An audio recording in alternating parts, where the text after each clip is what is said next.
ਹੁਣ ਸ਼ਾਂਤੀ ਆ ਗਈ ਹੈ। ਜਿਹੜਾ ਮਨ ਪਹਿਲਾਂ ਲੋਭ ਕਰਦਾ ਸੀ ਉਹ ਮਨ ਹੁਣ ਗੁਰੂ ਸ਼ਬਦ ਦੇ ਨਾਲ ਜੁੜ ਗਿਆ ਹੈ।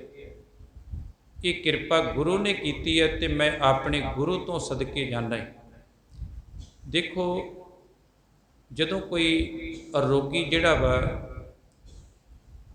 ਕਿਸੇ ਸਿਆਣੇ ਡਾਕਟਰ ਤੋਂ ਇਲਾਜ ਕਰਾ ਕੇ ਠੀਕ ਹੁੰਦਾ ਹੈ ਤੇ ਉਹ ਫਿਰ ਡਾਕਟਰ ਦਾ ਸ਼ੁਕਰਾਨਾ ਕਰਦਾ ਹੈ, ਡਾਕਟਰ ਸਾਹਿਬ ਤੁਹਾਡਾ ਬੜਾ ਸ਼ੁਕਰਾਨਾ, ਤੁਸੀਂ ਮੈਨੂੰ ਨਵਾਂ ਜੀਵਨ ਦਿੱਤਾ ਹੈ। ਬੰਦਾ ਮੌਤ ਦੇ ਮੂੰਹ ਚੋਂ ਨਿਕਲਿਆ ਹੋਵੇ ਨਾ, ਤੇ ਉਹ ਫਿਰ ਡਾਕਟਰ ਦਾ ਜਾ ਕੇ ਸ਼ੁਕਰਾਨਾ ਕਰਦਾ ਹੈ ਕਿ ਡਾਕਟਰ ਸਾਹਿਬ ਬੜੀ ਕਿਰਪਾ ਕੀਤੀ, ਤੁਹਾਡਾ ਸ਼ੁਕਰਗੁਜ਼ਾਰ ਹੈ।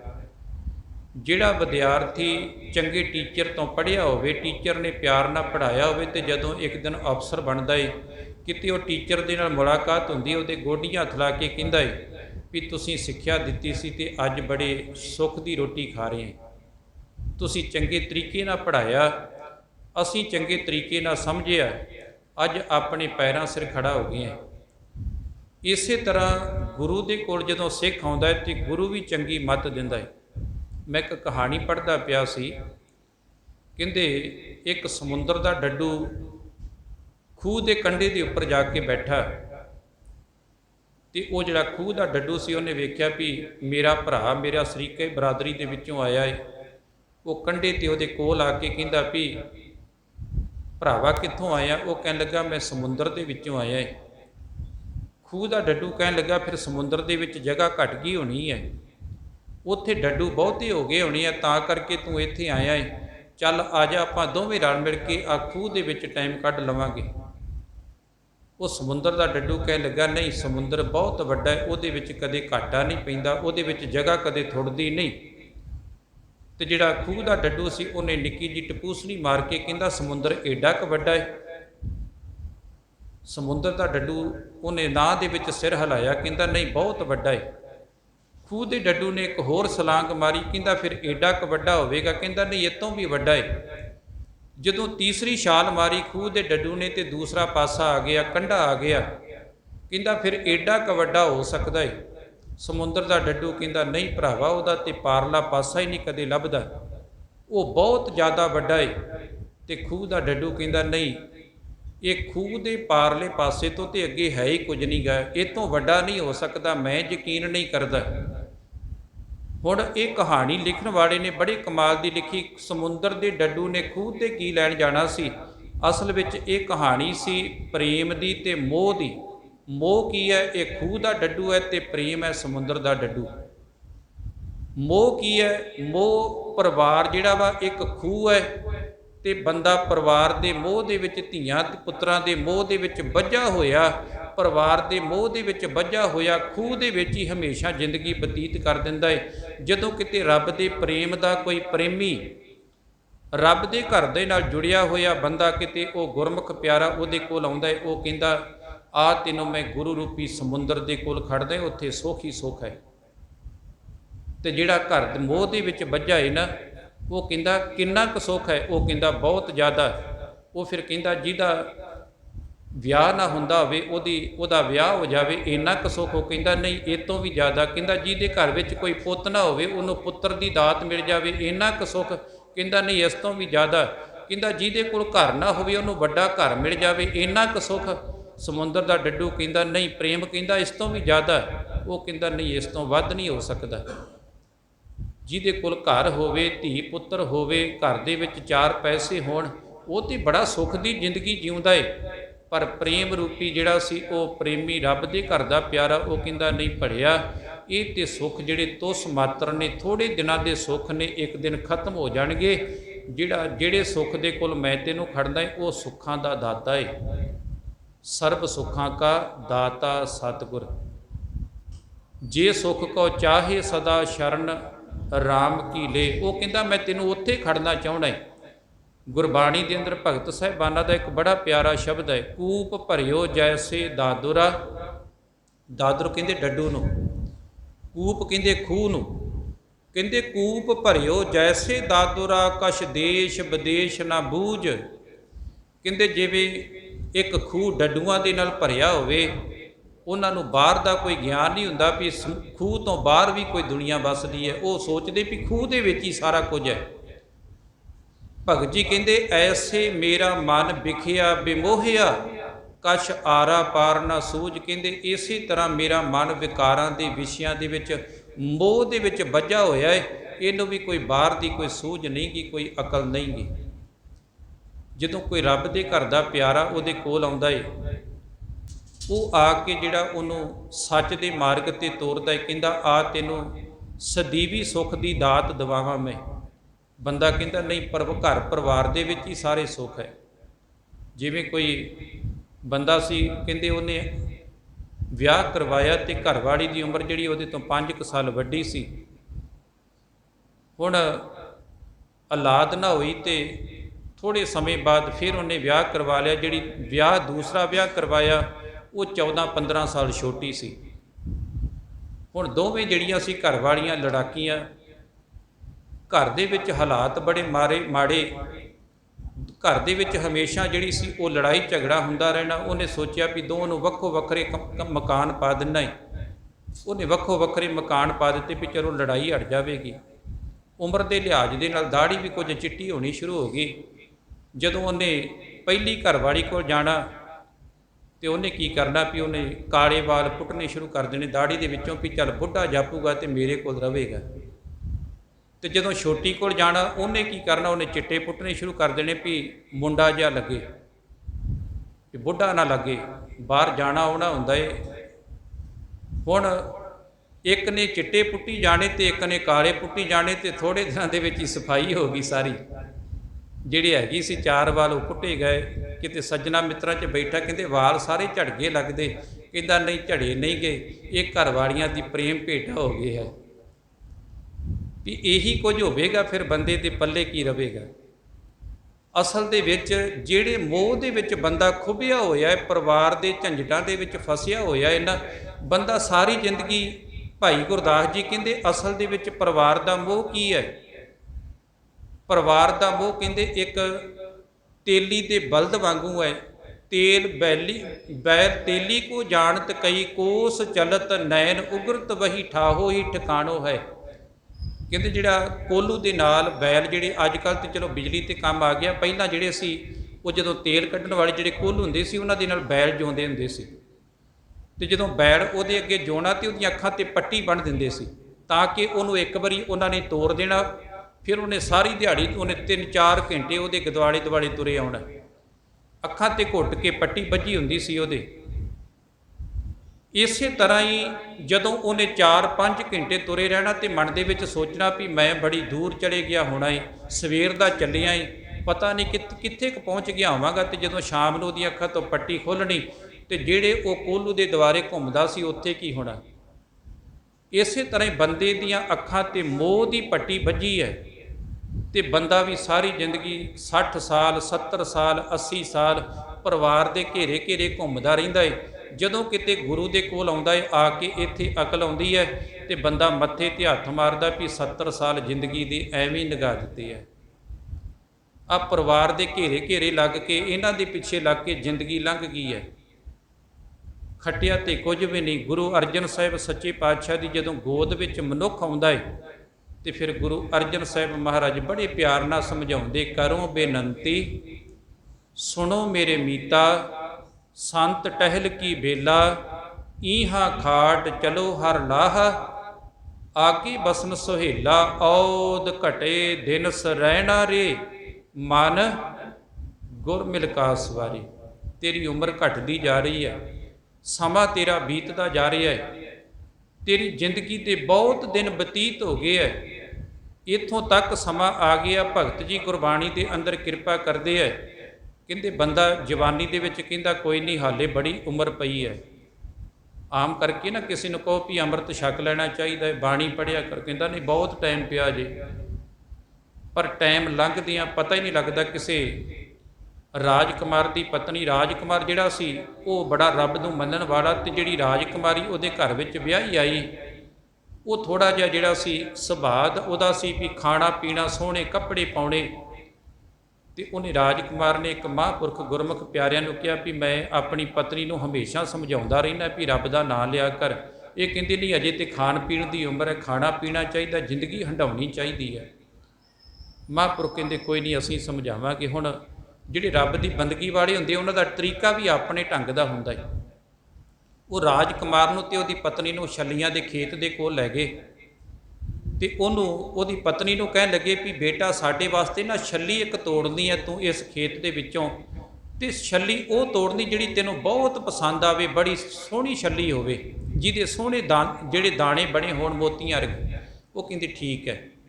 ਉਹ ਹੁਣ ਉਹ ਛੱਲੀਆਂ ਦੇ ਖੇਤ ਵਿੱਚ ਬੜੀ ਛੱਲੀ ਦੇਖੇ, ਆ ਵੀ ਠੀਕ ਹੈ, ਪਰ ਅਗਲੀ ਦੇਖੇ ਵੀ ਆ ਉਹਦੇ ਤੋਂ ਠੀਕ ਹੈ, ਉਹ ਤੋਂ ਅੱਗੇ ਆ ਬਾਅਦ ਵਿੱਚ ਤੋੜਦੀ ਅਗਲੀ ਮੈਂ ਛੱਲੀ ਦੇਖ ਲਵਾਂ। ਦੇਖਦਿਆਂ ਖੇਤ ਦਾ ਅਗਲਾ ਪਾਸਾ ਆ ਗਿਆ, ਪਰ ਛੱਲੀ ਨਹੀਂ ਤੋੜ ਸਕੀ। ਮਹਾਂਪੁਰਖ ਕਹਿੰਦੇ ਬੇਟਾ, ਖਾਲੀ ਹੱਥ ਆ ਗਈ ਹੈ। ਕਹਿੰਦੀ ਇੱਕ ਤੋਂ ਇੱਕ ਵਧੀਆ ਸੀ, ਮੈਂ ਸੋਚਿਆ ਆ ਚੰਗੀ ਛੱਲੀ ਤੋੜਦੀ, ਆ ਤੋੜਦਿਆਂ ਖੇਤ ਦਾ ਦੂਸਰਾ ਪਾਸਾ ਆ ਗਿਆ। ਮਹਾਂਪੁਰਖ ਕਹਿੰਦੇ ਬਸ ਇਸੇ ਤਰ੍ਹਾਂ ਸਾਡੀ ਜ਼ਿੰਦਗੀ ਜਿਹੜੀ ਹੈ, ਬੰਦਾ ਕਹਿੰਦਾ ਆਹ ਕੰਮ ਕਰ ਲਈਏ, ਹੁਣ ਆਹ ਕਰ ਲਈਏ, ਫਿਰ ਰੱਬ ਦਾ ਨਾਂ ਲਵਾਂਗੇ, ਆਹ ਕਰ ਲਈਏ, ਕਰਦਿਆਂ ਉਨੀ ਦੇਰ ਨੂੰ ਜਮਦੂਤ ਆ ਕੇ ਦਰਵਾਜ਼ਾ ਖੜਕਾ ਦਿੰਦੇ ਆ, ਫਿਰ ਮੌਕਾ ਹੀ ਨਹੀਂ ਮਿਲਦਾ। ਇਸੇ ਤਰ੍ਹਾਂ ਹੀ ਬੰਦਾ ਕਰਦਾ ਹੈ ਨਾ, ਕੋਈ ਨਹੀਂ ਅਜੇ ਟਾਈਮ ਹੈਗਾ ਹੈ, ਮੁੰਡਿਆਂ ਦਾ ਵਿਆਹ ਕਰ ਲਈਏ, ਆ ਪੋਤਰੇ ਖੜਾ ਲਈਏ, ਹੁਣ ਆਹ ਕੰਮ ਕਰ ਲਈਏ, ਤੇ ਪਤਾ ਨਹੀਂ ਲੱਗਦਾ ਕਦੋਂ ਚਿੱਟੀ ਹੋ ਗਈ, ਫਿਰ ਝੁਰੜੀਆਂ ਪੈ ਗਈਆਂ, ਤੇ ਫਿਰ ਅੱਖਾਂ ਤੋਂ ਦਿਸਣੋਂ ਹਟ ਗਿਆ। ਤੇ ਭਗਤ ਜੀ ਕਹਿੰਦੇ ਇਹੋ ਜਿਹਾ ਸਮਾਂ ਆ ਗਿਆ, ਨੈਣੋ ਨੀਰ ਬਹੇ। ਹੁਣ ਅੱਖਾਂ ਦੀ ਜੋਤ ਘਟ ਗਈ ਤੇ ਅੱਖਾਂ 'ਚੋਂ ਪਾਣੀ ਵਗਣਾ ਸ਼ੁਰੂ ਹੋ ਗਿਆ। ਕਹਿੰਦਾ ਬਾਣੀ ਪੜ੍ਹਨ ਨੂੰ ਤੇ ਜੀ ਕਰਦਾ, ਨਿਗਾਹ ਹੀ ਨਹੀਂ ਕੰਮ ਕਰਦੀ। ਜਦੋਂ ਕਰਦੀ ਸੀ ਉਦੋਂ ਕਿਹੜਾ ਆਖੇ ਲੱਗਾ ਏ। ਨੈਣੋ ਨੀਰ ਬਹੇ ਤਨ ਖੀਨਾ, ਸਰੀਰ ਕਮਜ਼ੋਰ ਹੋ ਗਿਆ ਹੁਣ। ਕਹਿੰਦਾ ਜੀ ਤੇ ਕਰਦਾ ਸੰਗਤ ਵਿੱਚ ਚੌਂਕੜਾ ਮਾਰ ਕੇ ਬਈਏ, ਗੋਡੇ ਹੀ ਨਹੀਂ ਕੰਮ ਕਰਦੇ। ਜਦੋਂ ਕੰਮ ਕਰਦੇ ਸੀ ਉਦੋਂ ਬੈਠਾ ਨਹੀਂ। ਨੈਣੋ ਨੀਰ ਬਹੇ ਤਨ ਖੀਨਾ, ਭਏ ਕੇਸ ਦੁੱਧ ਵਾਨੀ, ਰੂਦਾ ਕੰਠ ਸ਼ਬਦ ਨਹੀਂ ਉਚਰੇ, ਅਬ ਕਿਆ ਕਰੇ ਪ੍ਰਾਨੀ। ਕਹਿੰਦੇ ਗਲੇ ਦੇ ਵਿੱਚ ਬਲਗਮ ਫਸ ਗਈ ਹੈ, ਹੁਣ ਕੀ ਕਰੇਗਾ, ਹੁਣ ਉਹ ਸਮਾਂ ਨਹੀਂ, ਹੁਣ ਤੇ ਬੋਲਿਆ ਵੀ ਨਹੀਂ ਚੰਗੀ ਤਰ੍ਹਾਂ ਜਾਂਦਾ।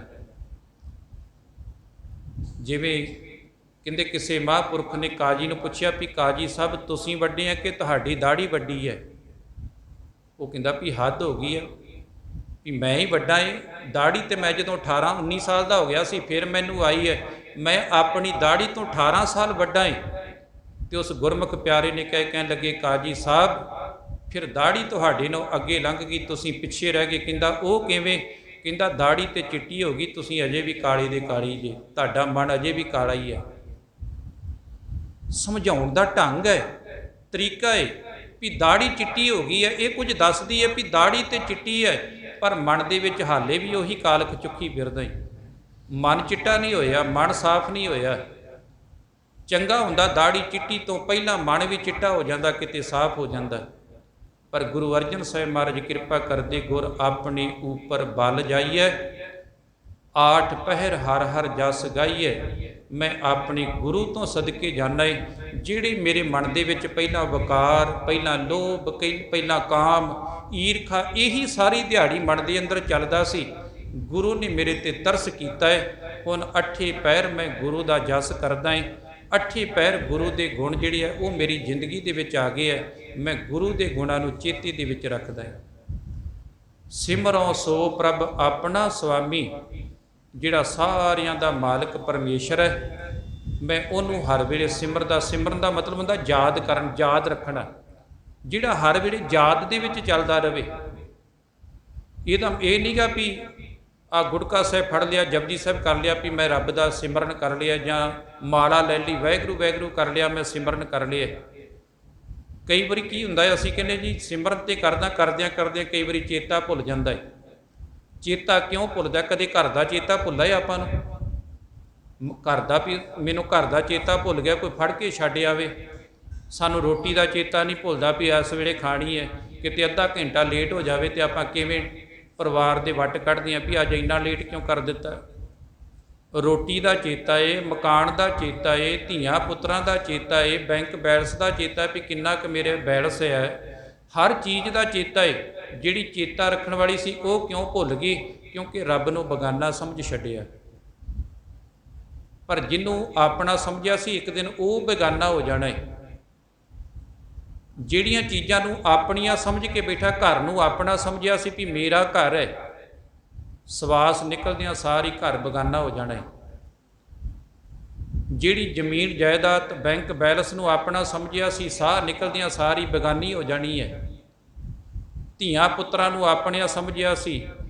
ਗੁਰੂ ਤੇਗ ਬਹਾਦਰ ਸਾਹਿਬ ਕਹਿੰਦੇ ਇੱਥੋਂ ਤੱਕ ਜਿਹੜੀ ਘਰਵਾਲੀ ਦੇ ਨਾਲ ਦੁੱਖ ਸੁੱਖ ਸਾਂਝਾ ਕਰਦਾ ਹੈ, ਵੀ ਮੇਰਾ ਪਰਿਵਾਰ ਹੈ, ਮੇਰੇ ਦੁੱਖ ਸੁੱਖ ਦੇ ਵਿੱਚ ਭਾਈਵਾਲ ਹੈ, ਇੱਕ ਦਿਨ ਇਹਨੇ ਵੀ ਤੇਰਾ ਸਾਥ ਛੱਡ ਦੇਣਾ ਹੈ। ਘਰ ਕੀ ਨਾਰ ਬਹੁਤ ਹਿਤ ਜਾਂ ਸਿਓ, ਸਦਾ ਰਹਿਤ ਸੰਗ ਲਾਗੀ, ਜਬ ਹੀ ਹੰਸ ਤਜੀਏ ਕਾਇਆ, ਪ੍ਰੇਤ ਪ੍ਰੇਤ ਕਰ ਭਾਗੀ।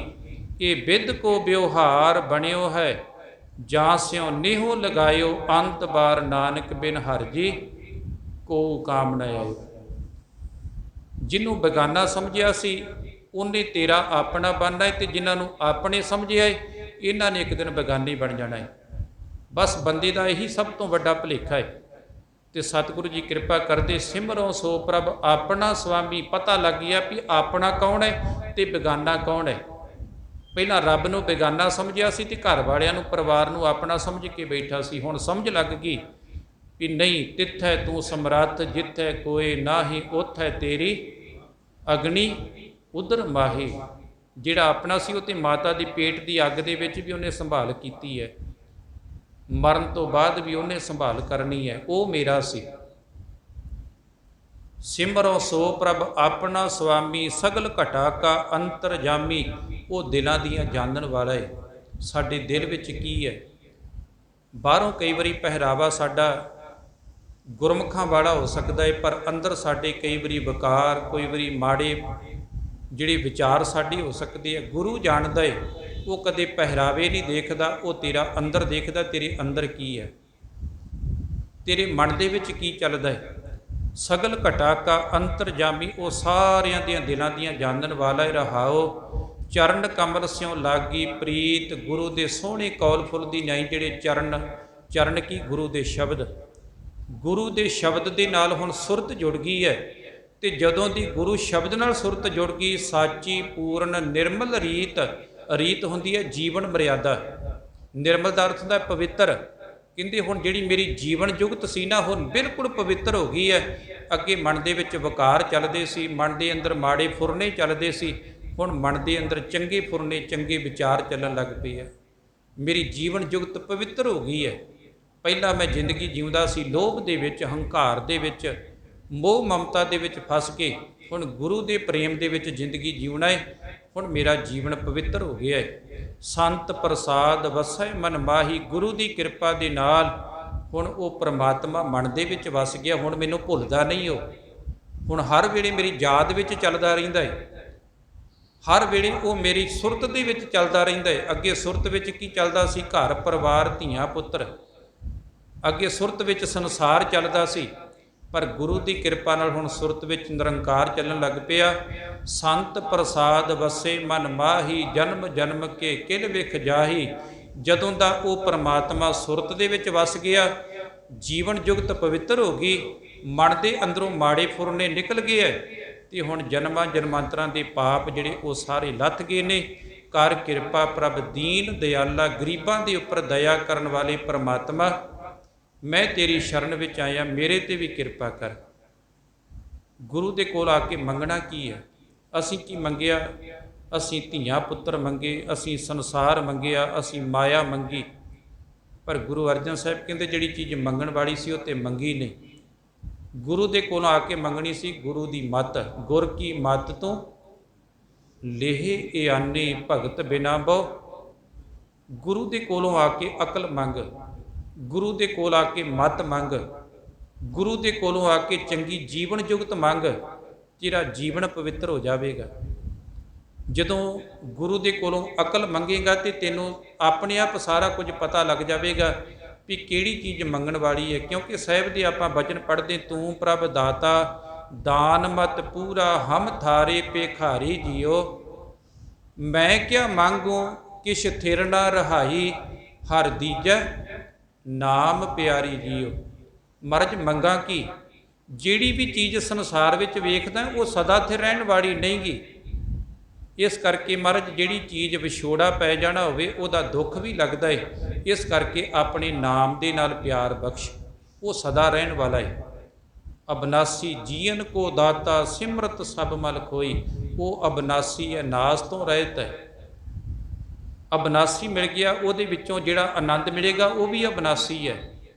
ਮਾਇਆ ਨਾਸਵੰਡ ਹੈ, ਸੰਸਾਰ ਨਾਸਵੰਡ ਹੈ, ਬਿਨਸ ਜਾਣ ਵਾਲਾ ਹੈ। ਇਹ ਛਿਨ ਛਿਨ ਕਰਕੇ ਬਦਲਦਾ ਪਿਆ ਹੈ। ਰੱਬ ਬਦਲਣ ਵਾਲਾ ਨਹੀਂ, ਸਾਹਿਬ ਮੇਰਾ ਨੀਤ ਨਵਾਂ, ਉਹ ਨਿਤ ਨਵੀਆਂ ਬਖਸ਼ਿਸ਼ਾਂ ਕਰਦਾ ਹੈ। ਤੇ ਸਾਹਿਬ ਕਿਰਪਾ ਕਰਦੇ, ਕਰ ਕਿਰਪਾ ਪ੍ਰਭ ਦੀਨ ਦਿਆਲਾ, ਨਾਨਕ ਮੰਗੈ ਸੰਤ ਰਵਾਲਾ। ਪੰਜਵੇਂ ਨਾਨਕ ਗੁਰੂ ਅਰਜਨ ਸਾਹਿਬ ਜੀ ਕਿਰਪਾ ਕਰਦੇ, ਮੈਂ ਤੇਰੇ ਦਰ ਤੋਂ ਆ ਕੇ ਸੰਤਾਂ ਦੀ ਧੂੜ ਮੰਗਦਾ ਏ। ਰਵਾਲਾ ਦਾ ਅਰਥ ਹੁੰਦਾ ਚਰਨ ਧੂੜ, ਭਾਵ ਕੇ ਮਨ ਦੀ ਨਿਮਰਤਾ ਮੰਗਦਾ ਏ। ਮੇਰੇ ਅੰਦਰ ਹੰਕਾਰ ਹਾਵੀ ਨਾ ਹੋਵੇ, ਮੇਰੇ ਅੰਦਰ ਪ੍ਰੇਮ, ਮੇਰੇ ਅੰਦਰ ਸ਼ਰਧਾ, ਮੇਰੇ ਅੰਦਰ ਨੀਵਾਂਪਣ, ਮੇਰਾ ਮਨ ਜਿਹੜਾ ਉਹ ਨੀਵਾਂ ਹੋ ਜਾਵੇ ਤੇ ਮੱਤ ਉੱਚੀ ਹੋ ਜਾਵੇ। ਇਹ ਤੇਰੇ ਦਰ ਤੋਂ ਆ ਕੇ ਮੰਗਦਾ ਏ। ਗੁਰੂ ਪਾਤਸ਼ਾਹ ਜੀ ਕਿਰਪਾ ਕਰਨ।